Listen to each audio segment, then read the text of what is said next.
Hi, I'm Steve Feldman. I'm the Senior Vice President for IT worldwide for CD-adapco. CD-adapco is an engineering services and software company. We write computer-aided engineering software, and we use that software.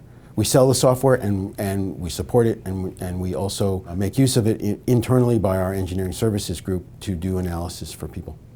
So automotive is our largest customer, largest segment, but we work in energy, we work in oil and gas, we work in aerospace, we work in medical sciences and life sciences. There's almost nothing that doesn't get built where you can't find a use for what we do. Our software, the latest thing that we're doing is multi-physics. We're trying to build more and more different types of physics into our code. So you don't do a stress analysis over here and then throw those results one time into the fluid dynamics part of the code. You run both at the same time. One impacts the other, and then the other impacts back on the first one. And by doing those types of things, you can model complex systems that no one could model before completely, or they could, but they couldn't do it accurately. So we're getting much more accuracy in our analyses by including multi-physics. Several years ago, when we first really started using Linux clusters to do our analysis in parallel, we found that our biggest bottleneck was I/O. And at the time, we really didn't know that much about it. We had just plain old disks, we had plain old NFS, and we found that just one job writing intensively would stop almost everything else on the machine from just proceeding. And when we started to look into it, we started looking at various parallel file systems that would help, and just almost, I think by luck, we connected with Panasas, and they worked with us for a while. We worked together on benchmarks. We showed what the kind of speed ups we could get, and eventually, in fact, they loaned us our first system. We stuck it in, and our bottlenecks disappeared. And from that point on, it's the only I/O system that we've bought for anything but the absolute smallest systems. We have a very thin IT staff. We don't have that many people, and a lot of these clusters, in fact, are in offices where there's no IT staff at all.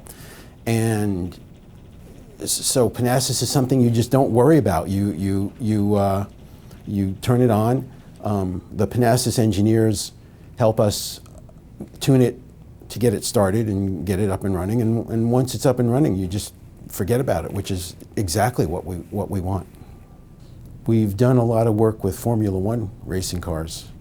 It's an interesting field. That it pushes automotive to its absolute ragged edge. It's really interesting watching the Formula One teams try to optimize the car and the wings for every single racetrack. I mean, they know how many turns and what the speeds on the straightaways are, and for racetracks with fewer turns, they drop the amount of downforce so that they can go faster with less drag. But then the ones with more curves, they put the wings in different positions to get more downforce so that they stay on the track in the curves, but may not get to the same high speeds on the straightaways. And it amazes me because they have every single track, a virtual model of every single track, and they run the car in simulation for every single track ahead of time to try and determine what's the best possible combination for that specific race. The things that really impress us about Panasas, I think number one is that it simply does what it's supposed to do. It provides file storage, and it does it very quickly, and that's of course the number one reason you get it. But on top of that, the administration of it is almost non-existent. You set it and forget it. If you ever have to go in, the GUI is very easy to use, so there's no big training process for our IT people. But it's rare that we ever have to actually go visit it. Occasionally it happens, things do break, and when it does, the support from Panasas is usually very quick. Things get replaced quickly and get fixed again. And it's reliable. I can't remember the last time we've actually lost any data on a Panasas system, even though we've lost different parts. You know, things have failed, but they get replaced and it comes back, and the data is still there. When you look for those kinds of components, it's easy to use, it does its job, and there's not much you have to worry about.